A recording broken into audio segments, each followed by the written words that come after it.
Hi, this is Chris from Total Parts Plus, and today we have a 2010 Mazda BT-50 DX dual cab ute, stock reference number 4933. The shape runs from the 11th month 2006 through to the 9th month 2011. It has a WEAT 3-litre 4-cylinder turbo diesel engine backed by an automatic rear-wheel drive transmission. WEAT 3-litre turbo diesel engine with the left-hand headlight, left front 16-inch factory alloy mag with a good tyre, left power door mirror, left front door has multiple small dents, left rear door has 2 small dents. Left rear 16-inch factory alloy mag with a good tyre with the left-hand tail light. Aftermarket tow bar supplied with all bolts, brackets and loom. Right rear door has 3 small dents. Right power door mirror and a right front 16-inch factory alloy mag with a good tyre.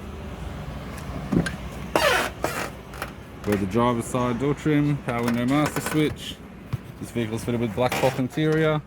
Automatic type console, automatic gear shifter, heater controls, factory 6-stack CD player, interior mirror, left hand sun visor, right hand sun visor and the instrument cluster. I'm Chris from Total Parts Plus and I'd like to thank you for watching this video.